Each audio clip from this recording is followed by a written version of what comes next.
আমাদের সভাপতি মহোদয় এই আইডি কার্ডটা ওনাকে পড়ায় দিয়ে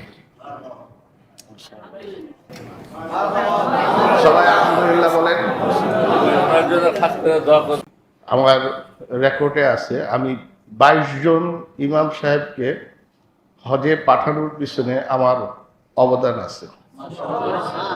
আমি খতিব সাহেবকে গত বছরই আমি এই প্রস্তাব দিয়েছিলাম।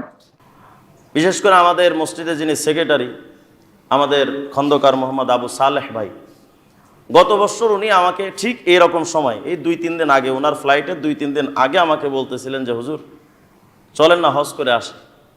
ওনার তো আলহামদুলিল্লাহ একটা ট্রাভেলস আছে, আন্নাজাত ট্রাভেলস, আপনারা সবাই জানেন। তো উনি আমাকে প্রস্তাব দিয়েছেন যে আমি তখন ওনাকে বলতেছি ভাই আমার তো এই বছর একটু টাকার সমস্যা আছে, আল্লাহ চাহে তো আরেক বছর ইনশাল্লাহ। হুজুর টাকা লাগবে না, আলহামদুলিল্লাহ বলেন। এই প্রস্তাবটা উনি আমাকে গত বছর দিয়েছিলেন। আমি তখন ভাবলাম যে যেহেতু উনি ওনার জায়গা থেকেই, আমি আরও শুনেছি আরও অনেক মানুষ, অনেক আলেমকে উনি হজ করিয়েছেন, আলহামদুলিল্লাহ বলেন। তা আমি তখন মনে করলাম যে তাহলে তো আমাদের মসজিদের ইমাম সাহেব যিনি, ওনারও তো যাওয়া উচিত। আমিও তখন ওনাকে বললাম তাহলে একটা কাজ করেন, আমার এই বছর নিয়েন না, আমাদের এই বছর আমাদের ইমাম সাহেব হুজুরকে নিয়ে যান। আমি ইমাম সাহেব হুজুরকে বাসায় নিয়ে একদিন বললাম হুজুর হজে যাবেন। এখন উনি একদম বাচ্চারে ধমক দিলে যেরকম মুখের দিক তাকাই থাকে, উনি আমার মুখের দিকে এইভাবে তাকাই দিয়েছে কথা শুনে। আলহামদুলিল্লাহ উনি ইমাম সাহেব হুজুরকে নিয়ে গত বছর হজ করে নিয়ে আসছেন, আলহামদুলিল্লাহ বলবেন না? মানে উনি আমাকে যেটা দিচ্ছেন আমি পরবর্তীতে পর্যবেক্ষণ করে দেখলাম যে আমার সার্ভিস যারা অন্যরা নিচ্ছেন তাদের কমপক্ষে 12 লক্ষ টাকা খরচ হচ্ছে। সুবহানাল্লাহ। অনেক মসজিদের ইমাম সাহেবেরা তো 25-30 বছর 40 বছর ইমামতি করার পরও ওমরাও কপালে জুটে না। আলহামদুলিল্লাহ আমাদের ইমাম সাহেব 1 বছর আসার পরেই উনি হজ করে আসছেন। আর এটার পুরা অবদানটা আমি নিজের থেকে বলবো, পুরা অবদানটার পেছনে মূল যিনি ছিলেন তিনি হলেন আমাদের মসজিদের সেক্রেটারি মহোদয় খন্দকার মোহাম্মদ আবু সালেহ ভাই, আলহামদুলিল্লাহ। খন্দকার আবু সালেহ ভাই আমাদের সেক্রেটারি সাহেব, উনি আমাকে কিছুদিন আগে বলছেন যে এই বছর আমাদের খতিব সাহেব হুজুরে খোঁজ করে আসবে, আর আগামী যে এই কুরবানির ঈদের পরে আমাকে উনি বলছে যে আপনি ফাস্টফুড করেন, আপনাকে আমি উমরা করায় নিয়ে আসবো আর কি। ছাত্র বয়স থেকে কাঁদতেছিলাম যে কবে নবীজির রওজার সামনে যাব। আপনারা দোয়া করবেন যাতে আল্লাহ তাআলা কবুল করেন। আমাদের সম্মানিত সেক্রেটারি সাহেব খন্দকার আবু সালেহ সাহেব হুজুরকে মক্কা নিয়ে গেছেন। আমারও মন ছাত্র জীবন থেকে কাজ ছিল যে আসলে কখন যাব, কে নিবে, কিভাবে যাব। আসলে আমার তো ওই টাকা পয়সা নাই এখন। তো উনি কিছুদিন আগে ডিক্লেয়ার দিলেন, এই কয়েকদিন আগে, যে আপনাদের ইমাম খাদেম মুয়াজ্জিন দুজনকে আমি মক্কা মদিনায় নেওয়ার চেষ্টা করবো। আলহামদুলিল্লাহ।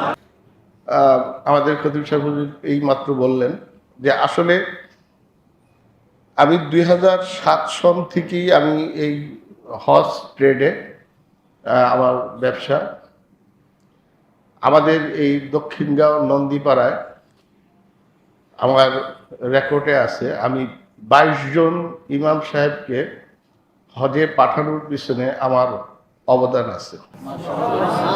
এটা আমি গর্ব করার জন্য বলছি না, আল্লাহ যেন আমাকে গর্ব বা অহংকার থেকে মুক্ত রাখেন।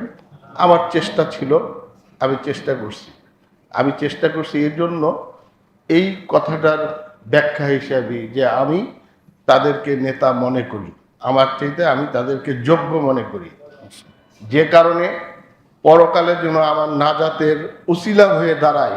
কোনো না কোনো ইমাম সাহেব যেন আমার পরকালে অন্তত আমার বিপদের সময় যেন আমার পাশে দাঁড়ায়, আমি ওই আশার থেকেই আমি এই কাজটুকু করি।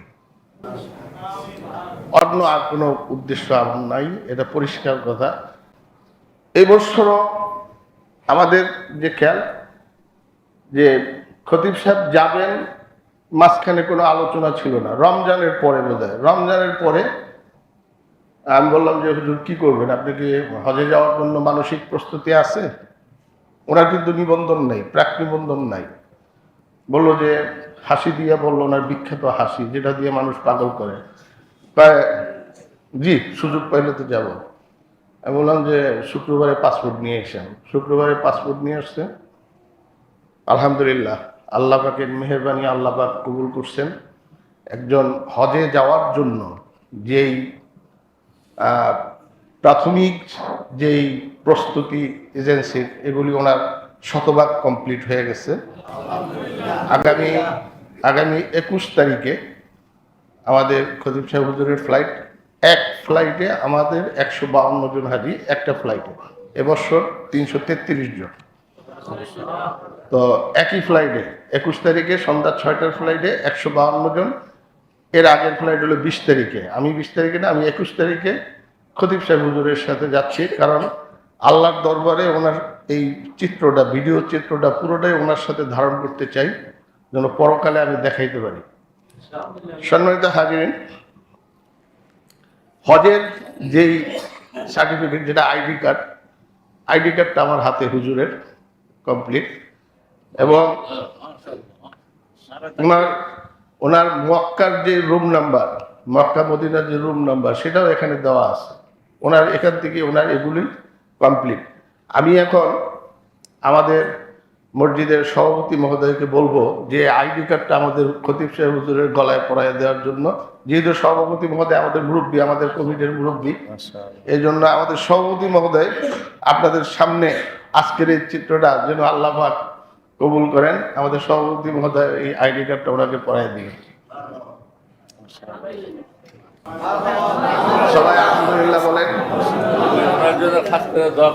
সম্মানিত হাজিরিন, আপনাদেরকে সামনে আরেকটা ঘোষণা দিতে চাই। এগুলি আসলে আমারই না, আমাদের সভাপতি বা আমরা কমিটির লোকজন, এটা আমাদের কমিটিরই একটা প্রচেষ্টা। এটা আমার আসলে ব্যক্তিগত কোনো প্রচেষ্টা না, আমরা কমিটির অনুমোদন। আমি ব্যক্তিগতভাবে কোনো যোগ খাটি না, আমি সভাপতি সাহেবের সাথে আলোচনা করেই এইসব সিদ্ধান্ত গ্রহণ করছি। আমরা আসলে যারা কমিটিতে আসছি, আমাদের বর্ণবাসন হলে এরকম যে আমরা আসলে কমিটি এই আঙ্গুল ঘোরানোর জন্য আসি নাই। আমরা এসে আল্লাহর ঘরের খেদমত করার জন্য একটা নগণ্য গোলাম হিসেবে আল্লাহ কবুল করছেন, এলে আল্লাহর কাছে শুকরিয়া।